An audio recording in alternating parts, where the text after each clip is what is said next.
Thank you, everybody, for attending today's webinar, Ending the Chaos, Juggling Multiple Projects and Activities. I'm your host for today, and I'm pleased to introduce Ori Schibi, who will be our presenter. This is one in a series of webinars we run roughly every 2 weeks throughout the year. And we make these webinars available for free to people as a give back to the community. Ori Schibi is a highly credentialed project manager, business analyst, and agile consultant who works with Procept Associates. He's one of our senior consultants, and I think you'll enjoy his presentation today. What we're going to do is I'll be turning it over to Ori in a minute. He will go through his presentation, and I'd ask you to hold your questions till the end. And if you want to capture them so you don't forget, you can type them in the chat window or in the questions window, depending on whether you're coming in via a phone app or on the internet via your computer. You may have access to either or both of those. Just capture your questions either in the chat window or the questions app, and we will address them towards the end. Ori, I'm very excited to hear your presentation. Go ahead, take it away. Thank you, Kevin. Thank you, everyone, for joining. Welcome. So my name is Ori Schibi, and we're going to talk about something that we don't talk about enough. It's not agile, it's not organizational change, but at the same time, it's about everything because we are struggling, right? We have been struggling for a while with extra work, right? And with the need to juggle multiple priorities, including multiple projects, whether we are team members, business analysts, project managers, anybody, we are usually, most likely, are part of multiple initiatives. These initiatives compete with each other.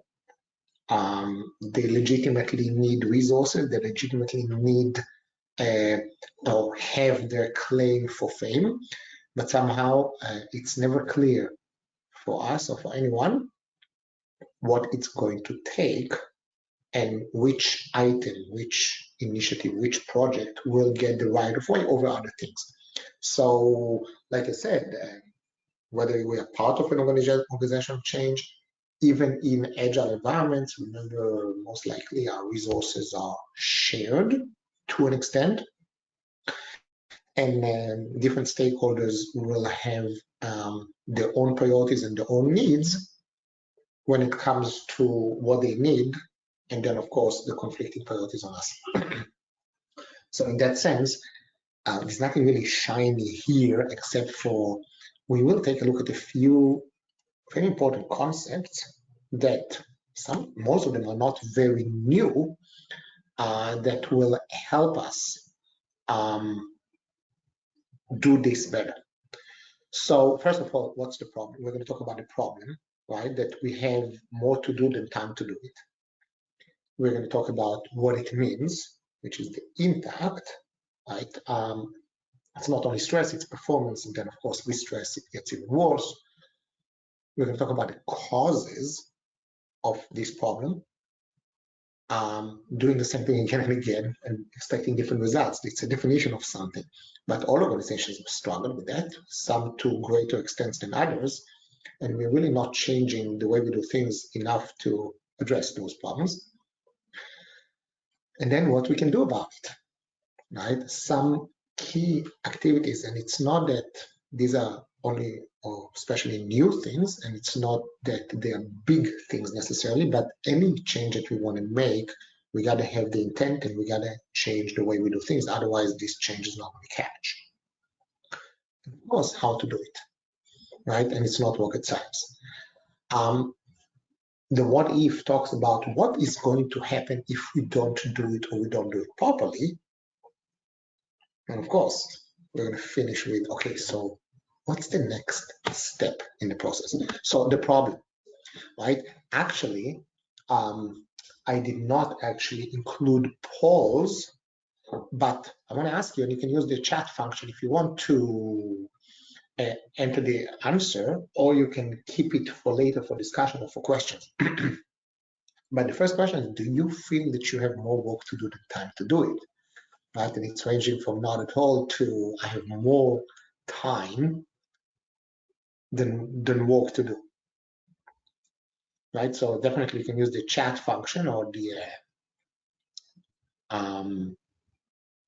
the questions area in order to actually enter your answer. And usually we get answers that are pointing at, yes, we have, actually I reversed it, the A is no, I have a ton of extra time, and the D is no, I'm very overwhelmed. Most of us to an extent are overwhelmed. I did notice in recent years, and it wasn't even, it really hasn't been only since the corona, it's been long before that, that if you took a snapshot in time, let's say 10 years ago, and then you fast forward to now or to then again 10 years earlier, people talk about having some sort of a multiplier to describe their workload. So they have 2-3-fold more work than they had prior to that. So if we thought that the pace of things and the work volumes were high back, I don't know, 10, 12 years ago, we are now looking back and we say that was a walk in the park, right? And that's one of the problems. Now, we can probably say that it's the story of our lives, right? The story of our lives is that we never have, and never is a safe word here, we almost never have enough time for anything. We never have enough capacity to do anything right.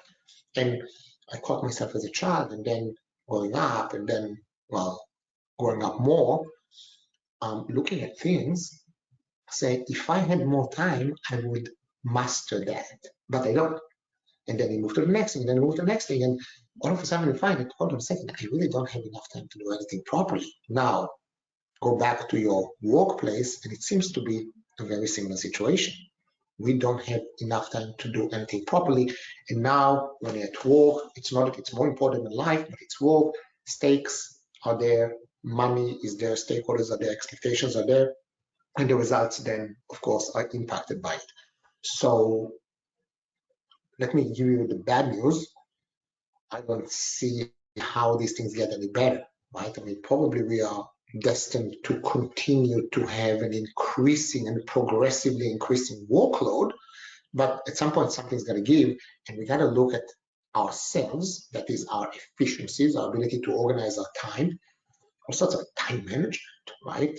Time management has not been a subject of conversation really since what, the 1990s. It was popular back then, ancient times, right? And since then we've been so good at that we're not talking about it anymore. I'm not sure, right? So we need to make sure that somehow we organize our time better, because the demand for our time is going to grow and grow progressively and continue with that. So what's going on, right? We have more work than we can handle. We established that. We're involved in more projects than we have time or capacity or faculty to support. We established that too. We just said that it's not going to get better.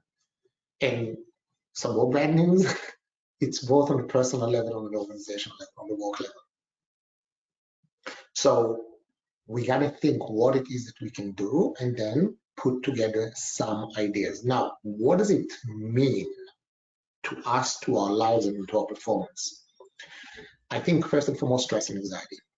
It's becoming much more apparent now, but the problem of stress and anxiety has been going on for several years now, a growing issue. Now we start talking about it more. And of course, in light of exiting from the corona for these 2 years plus, we're looking that it's much more prevalent, both on the personal life and on the work level. We're much more stressed, we're much more distracted. It's becoming to a degree that we don't want to talk about it more, which is good, and handle it better, but or supposed to. It's also about starting to incorporate these things into our risk management approaches, right? Because it's not only the technical risk or the business risk or the resource risk or whatever, it's also about the well-being of our teams. right? The well-being with work-life balance, with in-office versus virtual, and all these things add to those layers. Another important impact is confusion. When I have multiple things to do, most likely they're not prioritized properly, and or there will be conflicting priorities. That is, I have many people breathing down my neck. Everybody needs something and something now, and I obviously cannot do everything at the same time, and that leads to confusion. Plus, of course, the fact that most likely we are not necessarily, including myself here, we're not the best at managing our time and our priorities. So I may actually try to juggle multiple priorities and work a little bit on this, a little bit on that, but try to think with that idea of multitasking or task switching, is that if you work with a painter and you ask the painter to paint your house, and you ask the painter, okay, so how long is it going to take you? The painter said, listen, I need a week in your house. Now there are two options. One, the painter is going to say, it's now the end of April. I'm really busy toward the end of April. I'm really busy in the next few days, so I can come in on Monday, start setting it up and everything, start sanding the walls, but then I'm going to have to let go to a different engagement for a few days. Then I want to come back at the beginning of May. So even though the painter is going to spend only 5 days in my house, these 5 days are going to span over 2 or 3 weeks. On the other hand, does it really matter when they start? Do I really want them to start and leave all that mess and the blankets and everything everywhere? Or perhaps I'm going to tell the painter, okay, you know what? Finish your stuff, and then let's talk about when you can actually start working on my project and finish it as fast as possible. That is still 5 days, but at least 5 consecutive days, if it's all possible. Less mess, less dust. So we've got to be able to prioritize. The question is not only when do I start doing things, the question is also what's the duration of the activity. We will talk about also in the estimating process, I need to engage in a way that is better for them to understand, but also for everyone to talk the same language. When I ask the resources, how long does it take to do something, they often say, oh, you're going to get it by end of day Wednesday. But that's not what I ask them. I ask them how much time they need. So let's start with that. How much effort you need to put into it. And then they'll tell me I need 2 working days. Now we're going to start placing it on the calendar, trying to understand when can you give me those 2 working days, right? So that confusion, it starts by us organizing our time, and then we can ask the right questions and or set the expectations properly. Of course, I always say resource conflicts and resource allocation, right? With the lack of clear prioritization, right? We don't get resources allocated properly. First of all, we don't set the right expectations. And then, of course, even if we do, we don't get the resources because they are going to be in conflict. They're going to be reporting to other projects and they get stuck over there. So we need a more centralized mechanism. We're going to talk about how to coordinate resources across initiative. This leads to friction. Unnecessary. It leads to strained relationship. If we're in a constant battle over these things, it makes us tired and frustrated and stressed. And of course, the strained relationship will impact other aspects of our work. More tangible, we're late and it costs us more, and it leads to performance problems. That is quality and performance and value creation and benefits, and it affects the bottom line of the organization, which in turn probably is going to decide to cut down even more resources in order to accommodate a downturn, which will put even more pressure on us. And that's the vicious cycle, right? The vicious cycle on the organization, on the teams, and of course, individually. The question of how much it costs us and the organizations is really not answered properly because nobody really looks at it from a centralized point of view to check, okay, how much does it really cost us? So when I ask for an additional resource and they tell me, no, it's going to cost us too much, is it really a matter that it's going to cost us too much, or we should really look at it as an investment? That is, we're investing in one more resource and look at the savings it's going to produce. Look at the reduction in overruns. Look at our ability to do things better. look at our improved performance, right? Most organizations don't look at it like that because the first instinctive move that takes place is that when there is a problem, we're usually going to cut down on resources, cut down on the workforce, applying more pressure, of course, on our existing resources, right? We feel it on the bottom line, but often Stephen Covey said if it's not measured, it's not managed. So there's really no one way to look at it and say, it comes down to that. Another thing that happens many times in organizations is that we pass the buck from one department or one area to another. There's now a increasingly growing realization that many aspects of outsourcing have not worked quite the way we thought they would. In other words, we outsourced work to the other side of the world, hoping we would get there cheaper labor that will improve our bottom line. The result was that the quality of the work, due to distance and other factors, suffered. So now the lower cost workers did not achieve their goals.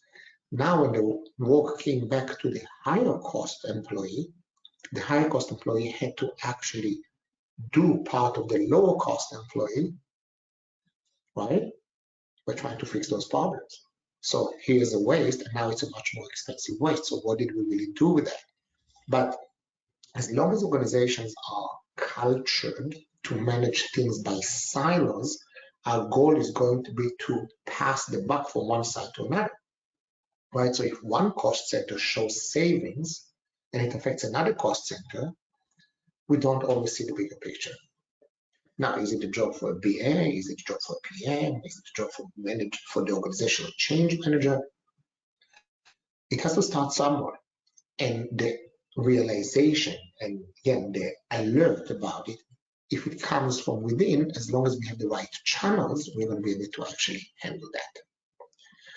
So why all these things happen, right? And the interesting thing is that originally when I put together this slide deck, I was going to put a table, one for the personal causes, one for the organizational causes, but then I realized that the two columns are exactly the same.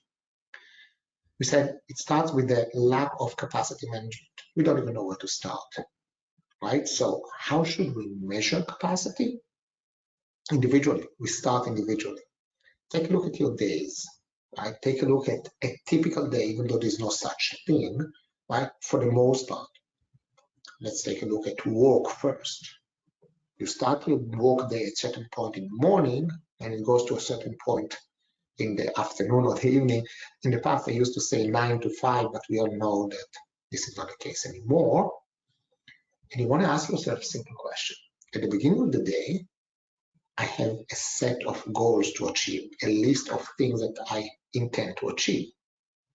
Now I need to fast forward to the end of the day and check on a typical day what percentage of this stuff has been achieved.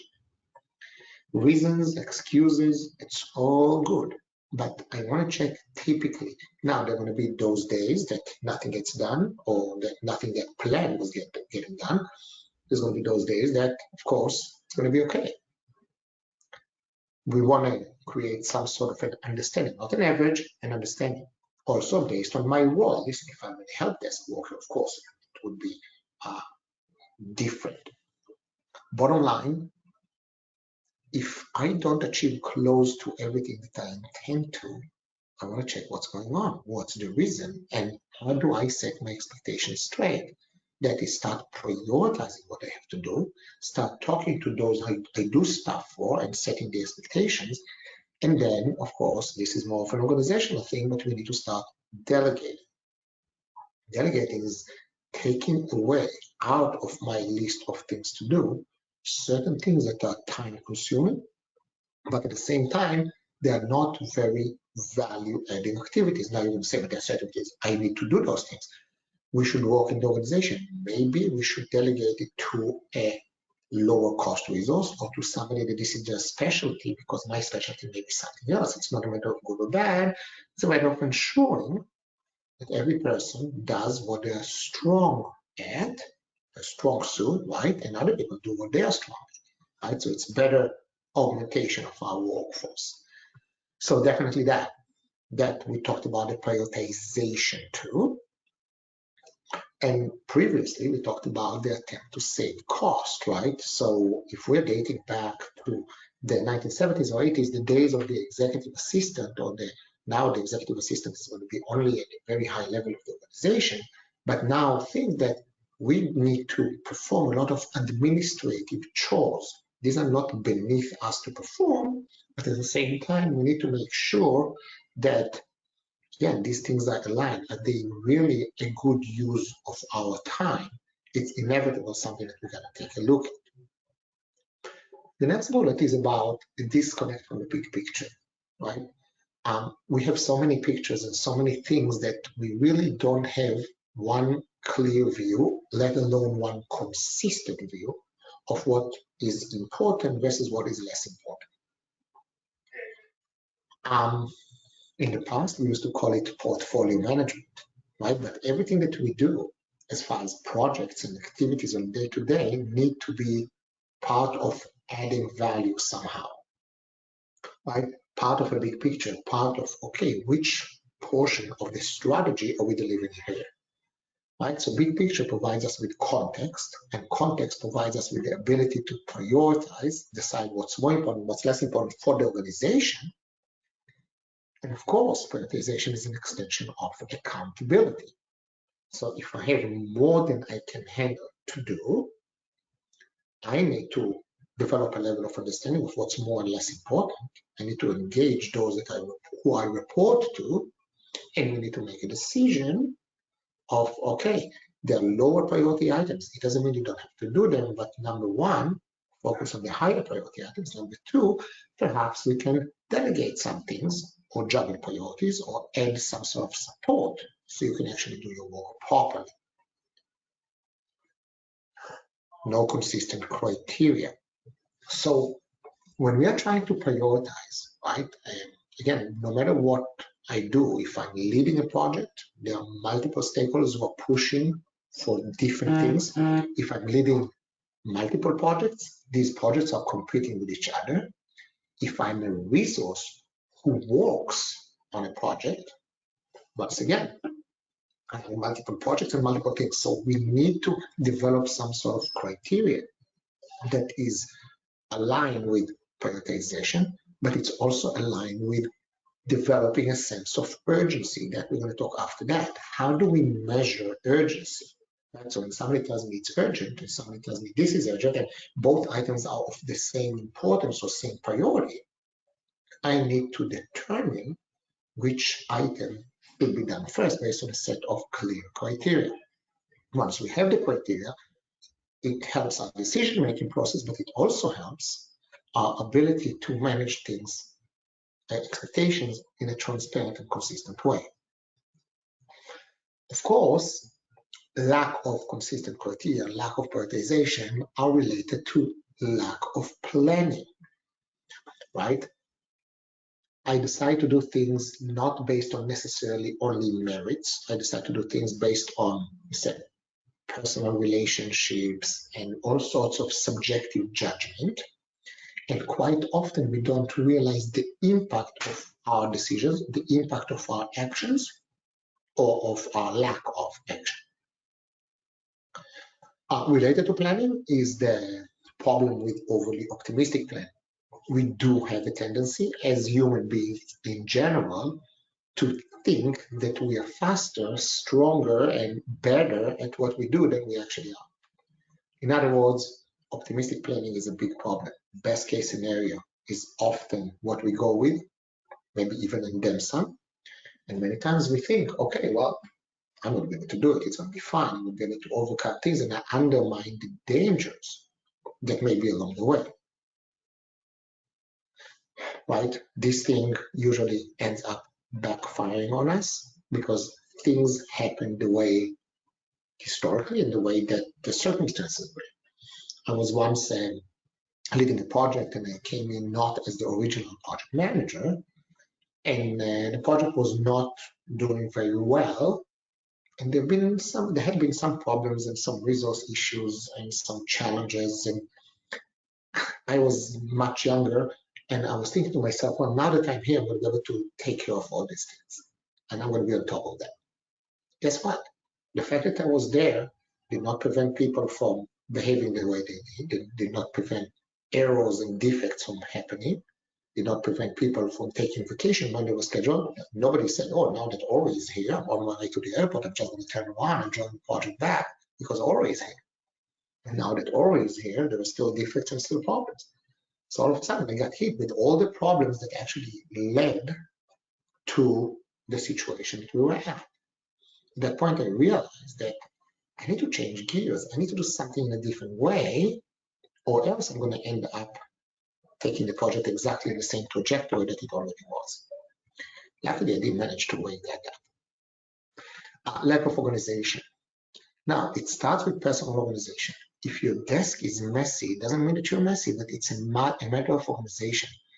A lot of our time is going toward misunderstandings, lost items, displaced items, misplaced items, right? This is a matter of organization, right?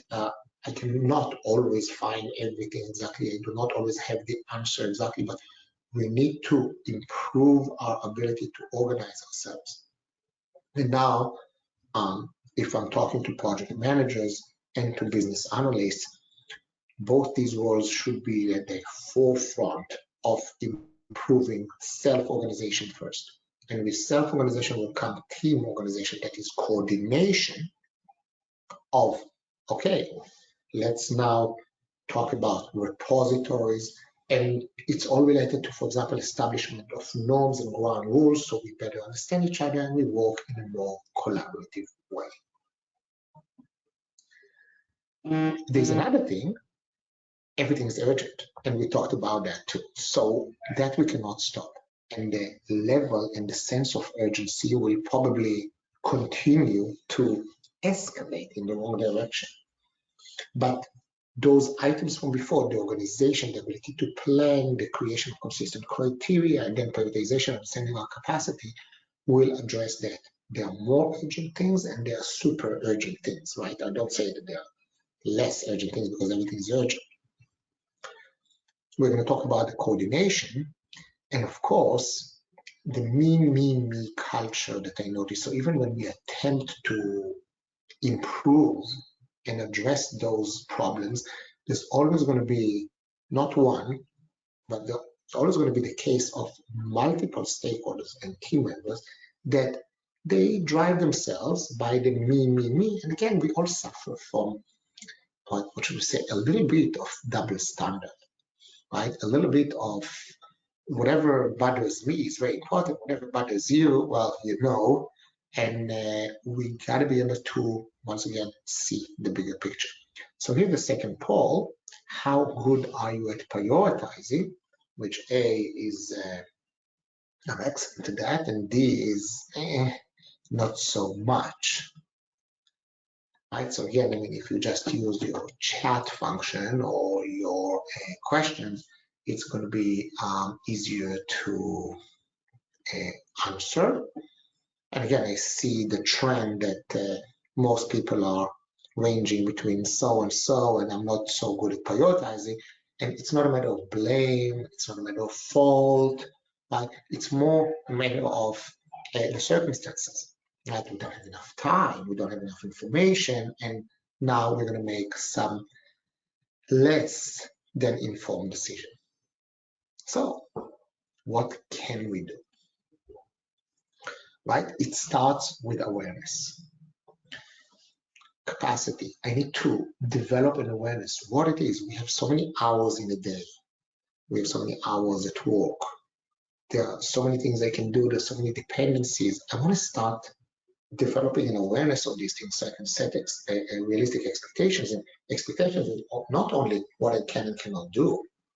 Expectations is also about determining what it is that I need from other people or what it is that I need from me.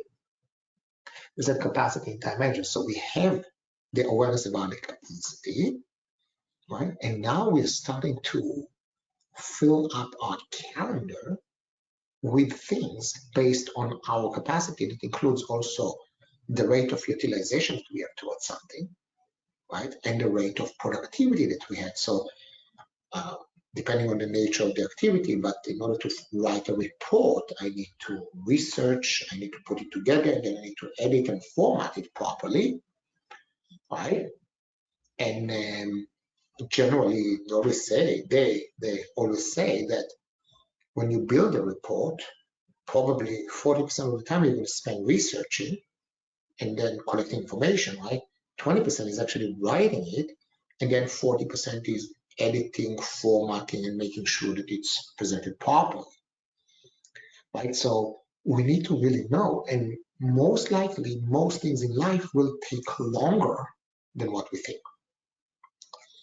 I had to put sponsorship here because both as a project manager and having worked with project managers, I know what a big problem it is, well, to the extent that I wrote a book about it, but I've done some projects to actually help building sponsorship centers of excellence, right? So how to really ensure the sponsor knows it starts with the sponsor. It's not that the sponsor person is a problem or the problem. They're senior, they're knowledgeable, they're experienced, they care, it's all true. But they're also very busy. And they don't have the time of day or the, again, mental faculty to support what we do because they have so many other things. So when we need them, they're often not there. Kind of like my door is always open, but it's open because I'm not there, right? So we need to set expectations, work with them. Those expectations, they always come in the notion of managing up, right? The sponsor, often it's not their day job, right? They're a senior executive and they're being seconded to an initiative. So they don't really know how to be a sponsor. They don't know what to ask, what to measure, what to look for. And well, here at Procept, of course, we have been working with sponsors to improve on that. So it's not only with project managers or business analysts, but back to awareness. The sponsor needs to know what is expected of them, and then we have to engage and create rules of engagement so the sponsor actually provides us with what we need. We have been talking about prioritization. Agile has brought us some more awareness about how to prioritize, right? There's business need, which is pure prioritization, how we don't know. But there are all sorts of technical considerations and dependencies because there are certain ways of doing things and they're inherent in the nature of the product that we're working on. And then there are other logical groupings that we need to consider, like best practices, resource availability, viability, stuff like that, viability of what we do, chances of doing it. So here we are creating some sort of a criteria for prioritizing things so we can lay things next to each other. Why leadership is here? Because it's about decision making. It's about the quality of decisions. It's about leading by example. Remember, it's not only the leader who is, well, often the manager appointed. Leadership is about emerging, right, at whatever level that we are at, and providing the value and standing up and leading certain aspects of what the organization needs, appropriately, of course. And then there's urgency. We got to think, okay, how do we determine what might be more or less urgent? Like people come to me with all sorts of requests. I once had an email from a stakeholder sending me a note, and in the subject line, it read urgent. So first of all, I was very impressed. Then when I opened the email, I realized that it was indeed urgent. And I had to drop everything off and go do whatever they asked me to. Same stakeholder, a few weeks later, sends me an email, and the subject line reads, urgent, urgent, urgent. So I quickly did the math calculation, and I thought to myself that 3 urgents are about 3 times more urgent than 1 urgent. You know where it's going. But when I opened the email, I realized that the second email was not quite 3 times more urgent. It was a tad more urgent. So how do I actually lay these things out? Now, my mailbox is often full of many emails that are all super urgent, and then I need to make some decision, right? So what would be the criteria? I think there are probably 4 elements that we need to take into consideration. In no particular order, urgency is determined, number 1, by deadline. If I have 2 things that are equally important or urgent, The one that is due, if everything is the same, all the same, the one that is due sooner is more urgent. Fair. Number two, impact. Now, impact is a big thing. Impact is what is impacted, what area, right? Impact is also impact of doing it versus impact of not doing it. So it's both sides, right? But we have to determine. So two things are due on the same day, which one will have more impact, doing or not doing? Number three is who's involved. It's less about the merits, but we all know that behaviors, tendencies, and all sorts of reactions. And based on seniority, visibility, and what have you, we need to determine that. And number four, if all these things are the same, we need to check now, based on the resources, capacity, ability to do it, what are our chances of even completing something? So if two things are equally important and urgent and everything, due at the same time, one of them we already started, the other one, yeah, one of them has a better chance of finishing, the other one doesn't look like we're going to be able to end it. So it's probably going to be a factor. And now we created some sort of a rubric to determine what's more urgent and what's less urgent. Now, not everyone may like it, but at least we're going to be able to have some criteria that we can discuss and engage based on that. Coordination. So we need to coordinate. And one of the ways to do it is to establish a recurring meeting. Of course, agile environments help us, but even if it's not agile environments, we're looking here at those recurring meetings having to happen probably every couple of weeks in line with the size of a work package in a non-agile project, the size of a sprint or an iteration in an agile project. 2 weeks is a good size, give or take. It can be shorter or a little longer, but it's a good size. Why do I say good? Because it's reasonable to expect that the stakeholders know what they need us to do. It's reasonable to expect that we know what resources and activities we need to perform in order to do those things, right? And then we create a face-off of some sort that allows us to list all the projects and the initiatives that compete for the same resources over that period of time, so we can stagger the availability of those resources. And once we reach the capacity, we can make decisions, informed decisions. Now, who is present in that meeting? Because anybody who knows me knows that I'm all for reducing the number of meetings, right? So here we are adding a meeting.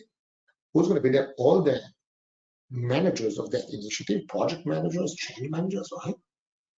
We usually look at a handful for that period of time. Who else are we looking at? The resource managers. The resource managers are an authority in most organizations, right? And most likely we're going to need the sponsors of those initiatives. Maybe it's the same sponsor. I find that in many situations we also need somebody with wearing the hat of a BA, business analyst, in order to make sure that the impact is really translated to what's going to happen to the requirements and scope, and they'll often help with the estimate. This meeting may take up to maybe even a couple of hours, but we come out with a roadmap for the next couple of weeks where resources go, where resources don't. Now, number one, it's a great coordination tool. Right? It's very effective at the beginning. People rumble a little bit about, oh, here's another meeting. Before you know it, they like it because it improves the relationship, and decisions have to be made. But this is now an organizational and informed decision as opposed to an arbitrary decision that one initiative now somehow resolves a resource over another. Not only that, if there are certain initiatives that keep falling behind, maybe it's a sign about a priority. But if it's the same resources that are always in question in those meetings, week after week or meeting after meeting, probably it's a sign that it's time to beef up these areas, whether by cross-training or training or by beefing up hiring, because now it's easy for us to come up with a spreadsheet, numbers talk, and show what adding a resource like that would cost us versus how much we're losing by not adding. Of course, adding a resource is the last resort. Maybe we want to introduce efficiencies like we talked about before, looking at delegating some of the responsibilities of these resources that is less value-add activities, less core forte, right, to other resources. This is probably the most tangible takeaway that we can have. And I gotta say, many organizations will have a lot of resistance, but in those relatively fewer cases where I managed to implement an initiative like that, it started working really well. It allowed us to focus on the resources that are in short supply, and strategically we managed to actually beef up those resources in no time. Of course, this is a form of communications. It's also about setting expectations and not hoarding resources. So I don't ask for more resources that I need for longer. I gotta be as realistic as possible, right? And that also allows us to compare, right, projects apples to apples, right? Because we now speak the same language. That priority really doesn't change. This project is very important, that project is less, but it also helps us discuss the urgency. Remember, it's not only projects that are competing here. I mentioned that the resource managers have to be present, right? The resource managers have to be present because they, quote unquote, own those resources.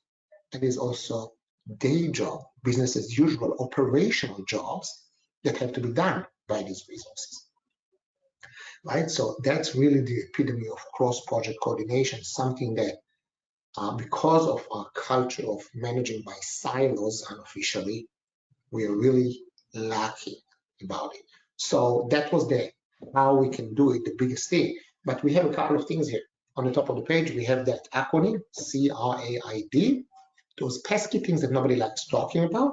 C for constraints. We gotta know our limitations, both as resources, as individuals, as teams, as organizations, technology. Risks, what could possibly happen? Assumptions, time to make peace with assumptions. I always say that. Assumptions are premises that if we communicate them, we can set expectations around them and then, of course, manage them. I for issues, things that we need to look after, and D for dependencies, right? Constraints are essentially also sometimes dependencies, but not only. Dependencies are things that we, depend on. I cannot explain the same word with the same word. We often depend on deliverables, on decisions, on resources, right? So we got to know what we depend on. Responsibility assignment matrix or RACI chart, we mentioned that. Again, a matrix of what has to be done and then who does it. And it's a snapshot in time, so we have to do it for every period, maybe sprint. Remember, big picture, link projects and change, right? And properly defining success accordingly. It was John Carter in the mid-1990s that first articulated the staggering, disturbing number that 80% of change initiatives end up failing to an extent, right? Not because they're bad ideas, because of that disconnect. Measure capacity, we said. You and the sponsor, we said. Articulate cause and effect and impact and action and impact, right? I mean, on a bigger picture, more on an organizational level. This is also through that coordination meeting. The resource management organization is also there. And remember, the hybrid work model, there's no question that even though we love working from home and, sitting down with boxes, which is not the case, of course, there is a need for people to interact and to work together. And it shows results, right, with dynamic and the exchange of information and stuff like that. So if we are forming now a hybrid work model, we need to set some expectations as to what days. For example, we can say Friday and Monday. Well, today is Friday, so Friday and Monday, more people work from home, but Tuesday, Wednesday, Thursday, at least a couple of these days, we all want to be in the office so we can actually interact and develop. It's not only the fact that, we don't need to brainstorm, we don't need to work together. It's those side conversations that help us figure things out and give us an answer, and give us a direction. And we all know how, I see it now, right now, in firsthand, how important this is. And another thing, project readiness assessment, nothing too heavy-handed, but just like before we leave home, we conduct a quick analysis of what's going on. Do we have what it takes? Do I have my wallet? Do I have my keys? Do I have the most important thing, which is my phone, right? Depending on where I go, and that's why we don't wear bathing suit to work, because we conduct some sort of readiness assessment. So it's quite surprising that organizations are taking on initiatives without assessing the level of readiness. And don't confuse readiness with intent, right? Readiness is, do we have what it takes? Intent, we know that it's there. So a new approach for managing risk is another thing that we need to look at. We talked about it earlier, new types of risks, right? It's not only what we are used to talking about before, technical and stuff. It's also labor shortages and the traditional delays, of course, and supply chain problems and people's well-being. Remember the intent versus the ability. Hope is not a strategy. Don't tell me, oh, we're not ready, but we hope it's going to be okay. Of course, we always tie risk to success criteria. If the call for rain today, rain is not going to affect the remainder of this webinar, right? So rain is not a risk, unless, of course, it starts pouring and then there's a power outage. I can't talk without PowerPoint because I have an MBA, right? But otherwise, we must tie risk to success, so we stay focused. We also want to break down risk into triggers. That is the event that leads to what can possibly go wrong, and ensure that there is an owner or an actionee that will help us recover from the risk. We talked about decision making, informed in context. We talked about back to the office in hybrid. We talked about stakeholders that are there for their own needs, and we need to juggle those priorities and resources. And all these things build resilience, the ability to deal with situations more effectively and not crumble under this pressure that we are. From a communications perspective, it's about influencing. Right? Remember, influencing is not telling people what to do. It's trying to find a way in, right, by engaging them appropriately and telling them what I need to do and why, and the most important thing, what's in it for them. There's also critical thinking. Critical thinking is appropriately and respectfully being able to challenge information and check if it's valid. For example, the fact that here in Ontario, Canada, we are told that there are 100,000 cases of corona per day because they're checking it in the sewer ward. Maybe the case or not, but we want to ask some informed questions. Number one, when did they start measuring it? 2020, where so they don't have a benchmark to prior to it. Number two, if they measure it every day, usually people with corona will emit stuff to the sewer system for at least a week, so we have to divide this number. And number three, maybe there's also a common cold that is a type of corona sometimes, and a flu. So how do they know which type is which? So I'm not questioning the numbers, but I'm questioning something already, right? So that's critical thinking, and the critical thinking will help us articulate the problems properly, and of course, in turn, solve them. There's another thing that we do here in Procept. We are measuring now team dysfunctional assessment, right? There are a few criteria that we are measuring: achievements and accomplishments, relationships and approval and belonging, thinking and critical thinking, just use that, improvement and growth and collaboration, and then control and competence. Right? We check if there are any signs that there are some challenges. We want to make sure that we address them before they become a much bigger factor that disturbs our performance. And that's the slide that really talks about what it means to properly coordinate across initiatives. Right? And here are the 4 criteria that they set for urgency in no particular order: deadlines, impact, and impact of not doing, where we are versus the chances of completion, and which stakeholder is involved. If I say RACI chart is very helpful, managing assumptions is very helpful, this is also up there in one of the most effective things. You just need to get that traction and that state of mind for that collaboration. The last poll before we start wrapping up is your organization good at helping you and at prioritize? A is I get excellent guidance, and D is that whatever happens, happens despite of those discrepancies in the organization? Which one is it?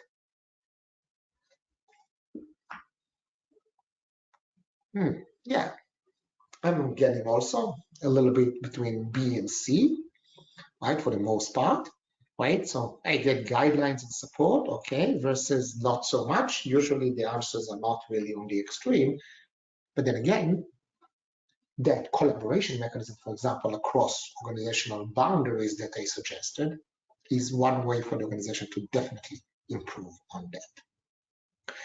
So what happens if we don't do all these things? If we continue in that current trajectory, right? So if we do it right, of course, relationships, morale, both personal and organizational success, productivity, less stress. However, if we do it wrong, relationships are going to continue to get strained, and at some point, sooner than later, it affects our work.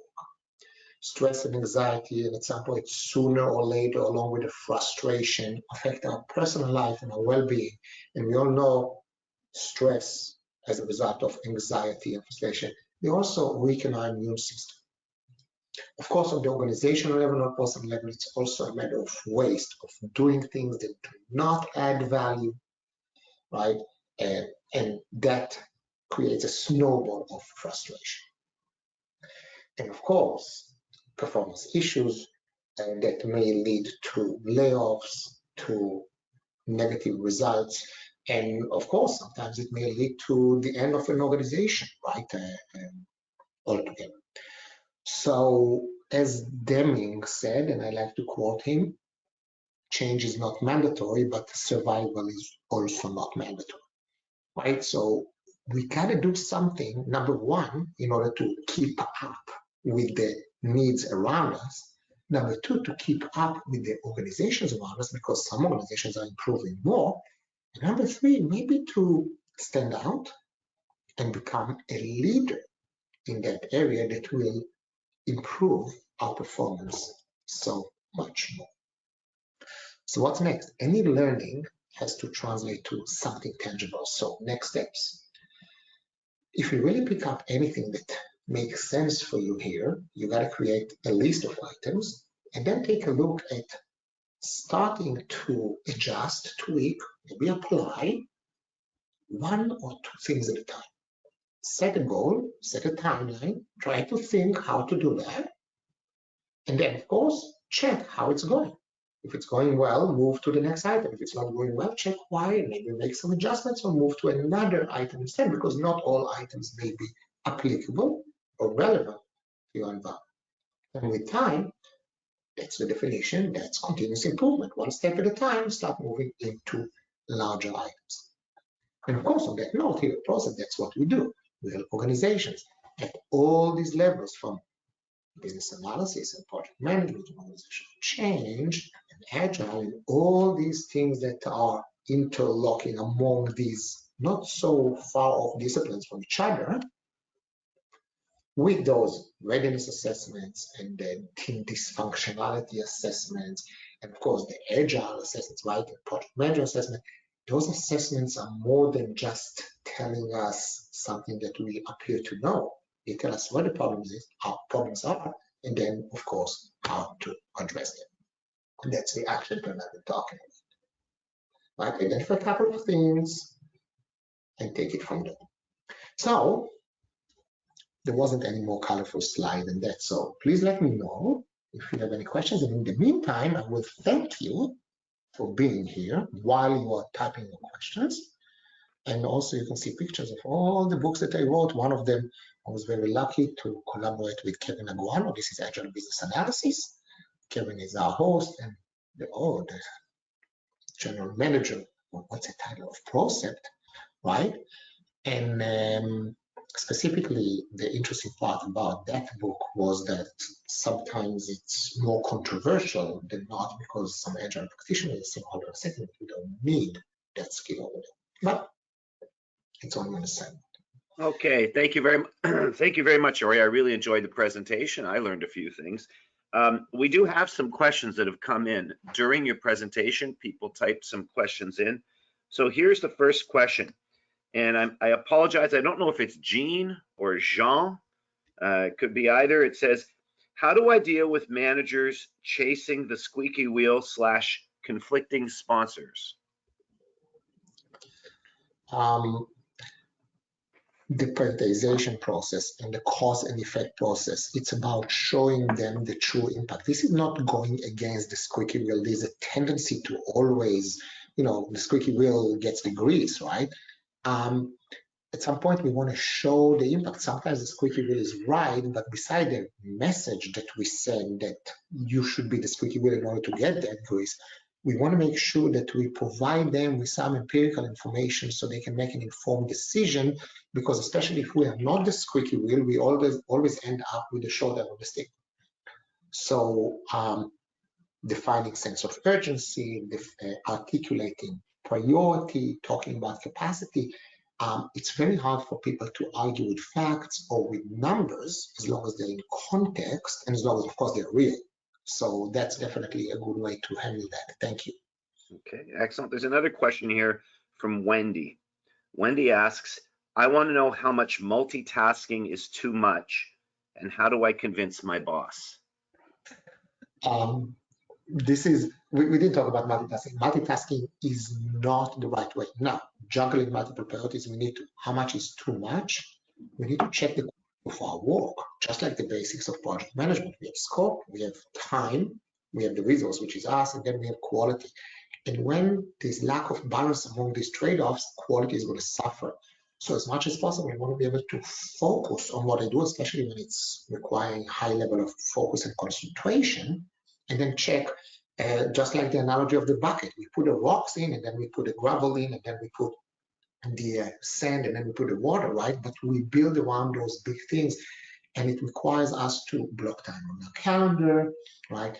And identify the more productive times of the day. We all have them differently, but sometimes it's a little bit off hours because we have less interruptions. For me, it's 8:30 in the morning for about 10 minutes that I'm productive, right? But we have to make sure that we have the ability to sit down and focus, because every interruption will significantly hurt our productivity. So it takes us time to come back to that same level of focus, sometimes 20, 25 minutes to that same level of focus. I hope it answers one. Okay, next question is from Mohammed. Mohammed asks, it seems harder to negotiate priorities over teams. Any tips? Well, by definition, just like we said, stakeholders are there for their own. Some of them are more accommodating, some of them are less, some of them nicer, some of them are less.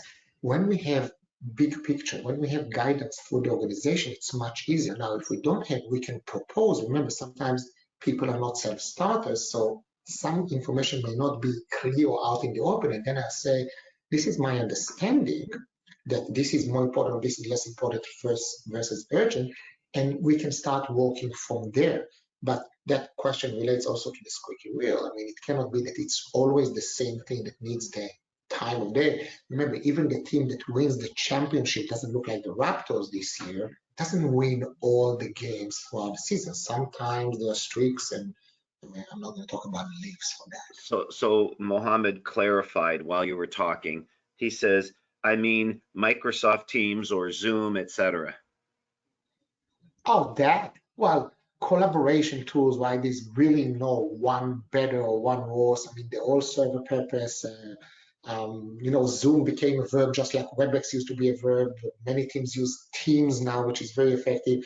The collaboration tools are just there to help us and facilitate conversations. We still have to have the guiding hand to actually drive those things.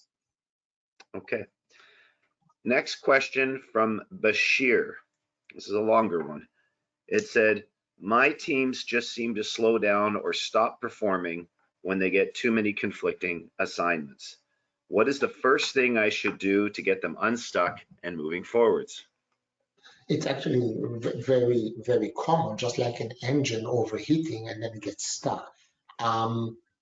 We want to check the reason, which is usually when we're overwhelmed, and then try to, I don't like to say, let's take a step back. Take a step back and check, okay, let's take a look at what we have to do. Remember the urgency criteria. Okay, what is due when?